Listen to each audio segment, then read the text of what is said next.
kasama natin si Press Secretary Trixie Cruz Angeles. Magandang araw po, ma'am. Magandang araw sa inyong lahat, mga katrabaho. Kinagagala ko po na maging nandito ako kapiling ninyo at dito sa ating pangunahing press briefer. So for today's press briefing, the primary topic is on House Bill 7575. As you know, it had been vetoed by the President. He still fully supports the Araw City. In fact, the building of the airport, the free port, and the special economic zone. But the law needs to be sharpened to admit of the following: to provide the necessary audit provisions for COA, the procedures for expropriating lands that have been awarded to agrarian reform beneficiaries, to provide for a master plan with metes and bounds of the full scope of the economic zone. It needs to address why there is a rulemaking power given to the economic zone, to this particular economic zone, for environmental issues, for environmental concerns. This has not been given to other economic zones. It also seems to include some provisions that might be contrary to some technical operations in relation to transportation laws. And there needs to be a rationalization first, or a justification that the zone will be nationally significant, meaning it provides benefits to the whole nation and not just to the locality, and that it does not narrow our tax base. So, other than that, we will be taking your questions. Okay, so ngayon naman po, para sa mga katanungan ng Malacanang Press Corps, sisimulan po natin kay Rex Remisher ng CNN Philippines. Rex? Madam, good morning. Magandang umaga. Ayun. Maiba lang po, no, dun sa, I understand si President Marcos, patuloy siya sa process ng pag-complete ng cabinet, no? So, kailan po yung pinaka-deadline ng pagkumpleto ng cabinet? Well, Go ahead. Pasensya na, medyo wala po sa binibigay sa amin na sinasabi nilang deadline.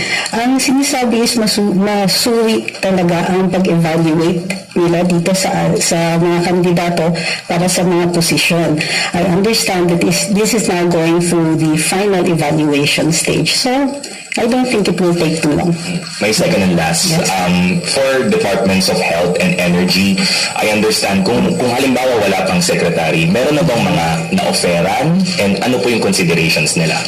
Wala po kami information tungkol dyan. Dumadaan po sila dun sa proseso ng pagsusuri.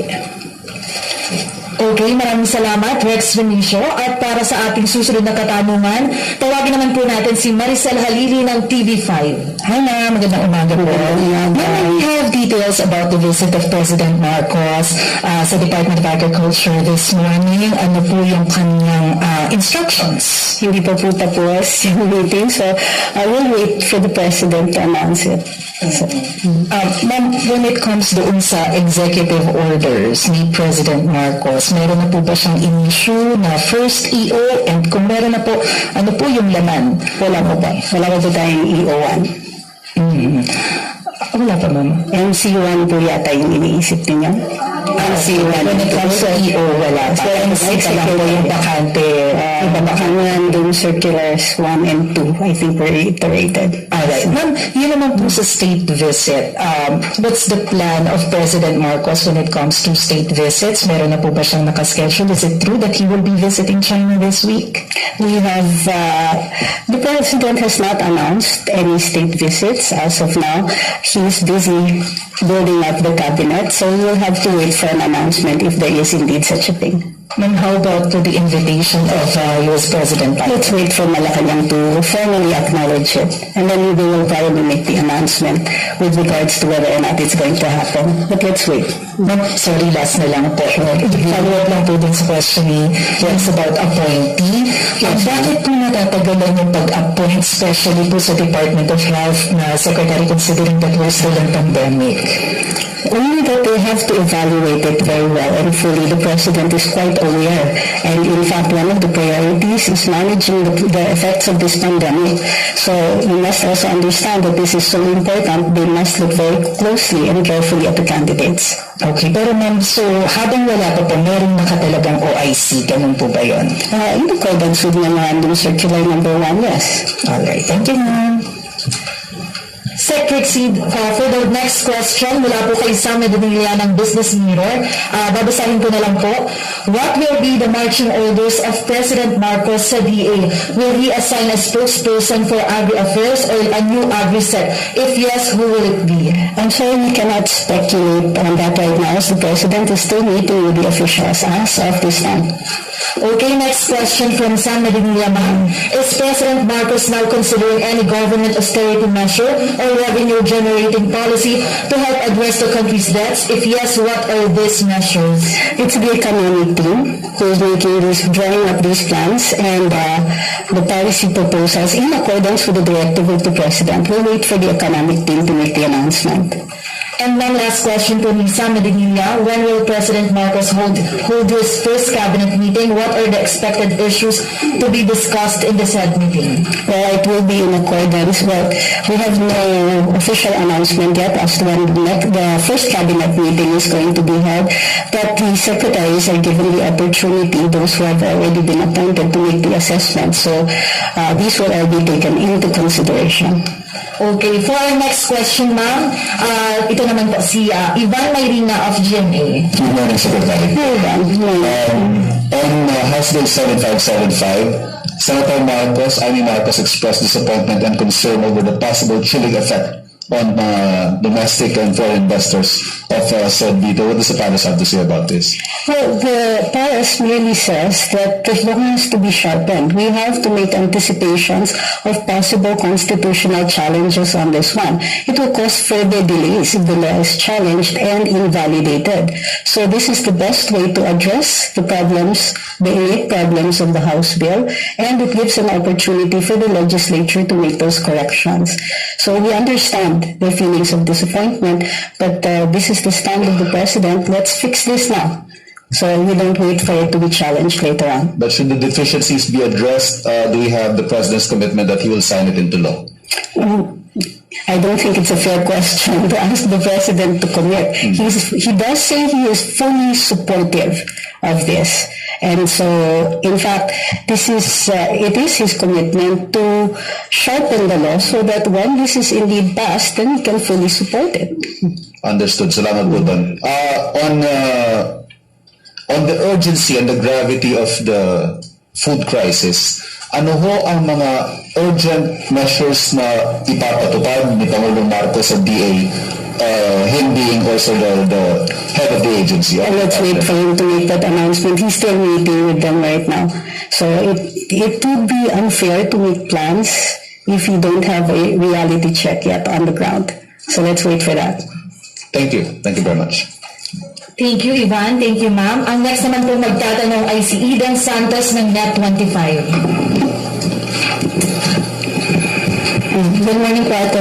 Magandang umaga. Since nasagot ko naman po yung sa HB 7575, doon na po sa pangalawang tanong ko.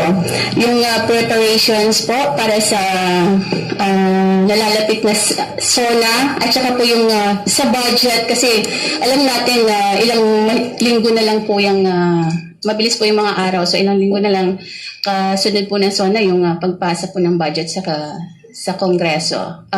Nasimulan na po ba natin yung pag-draft nating budget para sa under PBBM and yung pong mga measures na gagawin po natin for SONA? So in general, dun sa mga departamento, yung budget po ay drawn up already in accordance with the previous administration. So dun sa iba na sumilip na po sa DBM ang kanilang mga respective budgets. So wala po kaming input masyado doon. I-hintayin po natin yung susunod po na budget, doon po yung may input talaga ang present administration. So SONA po, Attorney, ano po yung magiging security measures po? Kasi dun sa inauguration, medyo talagang napakaganda po ng setup. Pero yung mga media po parang hindi nabigyan ng pagkakataon to interview, syempre para malaman din yung mga plans and ano pa po ng ating PBBM. Dahil sobrang parang na-isolate ba ang tawag doon? Layo nila dun sa pinaka-event. Well, thank you. Your comments are duly noted, mga kaabot po. We can't, of course, talk about any particulars with regard to security measures for obvious reasons. Pero interesting po yung tanong niya. We'll get back to you on that one.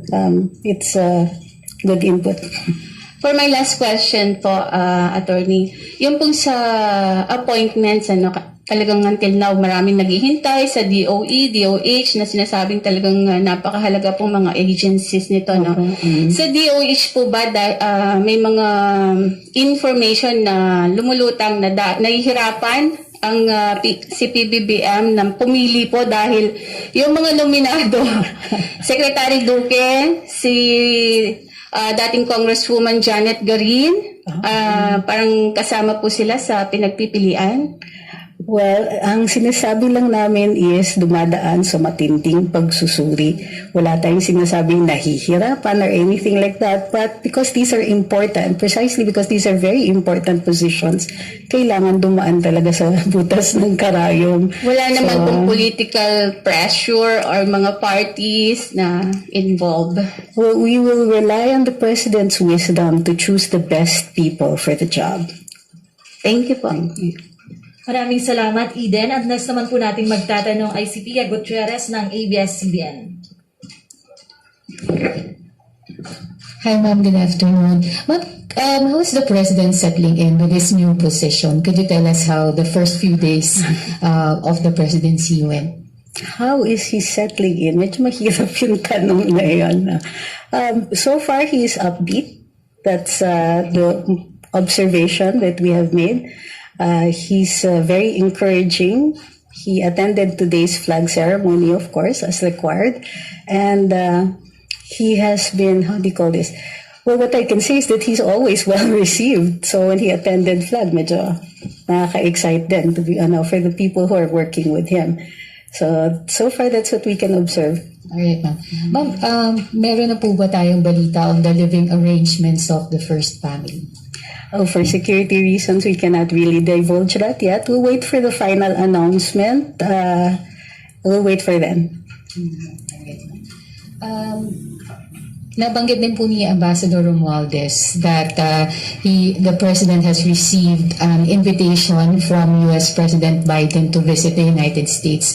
Will the President accept this invitation? Let's wait for Malacanang to make the formal acknowledgement of the invitation. That's how it goes. Last na lang, ma'am. Ma'am, I know that there has been a previous statement, but could you give us details about how the inaugural dinner went? Kasi wala pa pong mga nabigay na mga details, no? And also the celebration of former First Lady Imelda Marcos last Saturday. We cannot comment on the second one, especially since I wasn't there. Well, I cannot comment on the second one. On the first one, the inaugural dinner went very well. It was well attended. It was a happy occasion for everybody who was there. And that's pretty much it. I think the other details have already reached the press. The dinner was solemn. The whole inaugural was solemn, simple, and traditional. So aside from the how do you call this? The usual. I'm trying to find the right adjective for this one. It was generally a joyful but simple and traditional occasion. So that's the best way I can describe it right now. I remember si President Duterte before had a policy on social events in Malacanang, like dapat daw yung sa kanya yung policy niya na one rice, one viand, one soup, and he tried to siguro to follow that. Pero what will be the policy of Malacanang pagdating po dito sa mga social events? Kasi I'm asking this kasi over the weekend may mga kumalat po ng mga videos, mga pictures on the celebration of the former First Lady. And then, understandably, there have been concerns that there will be lavish parties again in Malacanang. We acknowledge those concerns. There's no policy yet in place, and that's all that we can really say about it. It was a family affair, and so I don't know if a policy will be born out of this one, but we certainly will note that observation. Thank you very much. Ma'am, may isang follow-up lang pong question si Katrina Domingo of ABS-CBN News Online. Good morning, Secretary. Secretary, may we know how much was spent for the inauguration of the President?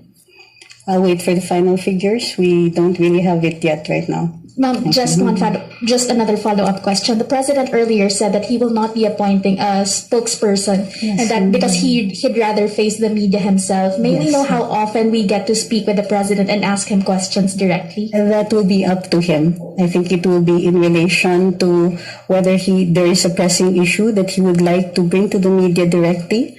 So it will be on those occasions. We cannot say yet if it's going to be a monthly thing or anything with that kind of regularity. It will really depend on the situation. Thank you. You're welcome. Okay, thank you, Katrina. Ang susunod po nating magtatanong ay si Evelyn Quiroz ng Filipino Mirror.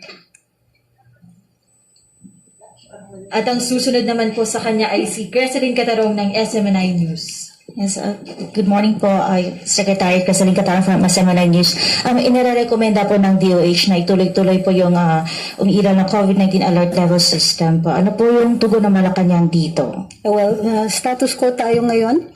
So, yun lang po yung tugon natin. We just continue with the current operational setup, and then we will see what the recommendation of the new DOH Secretary will be. Yung sa panawagan po, Secretary, yung na-retain po yung IATF EID. Yung IATF po. Yes po. Ano po yung plano ng Marcos administration patungkol po sa dito po sa IATF EID? May panawagan po na i-retain po ito. Sa ngayon kasi, what we're doing is everything is status quo. So we will also have to wait for the next Secretary of Health to make a policy recommendation on that. Attorney, ano po yung napag-usapan sa naging pulong po kamakailan ni na Pangulong Marcos po at ng Chinese Vice President po? We're waiting for the announcement from Malacanang, right? Mostly it was a congratulatory meeting. So that was the occasion of the inaugural. Beyond that, we will have to wait for additional information that the President will possibly convey. Thank you po. Thank you, Creseline. Ang susunod naman pong magtatanong ay si Rose Navenario ng Hataw.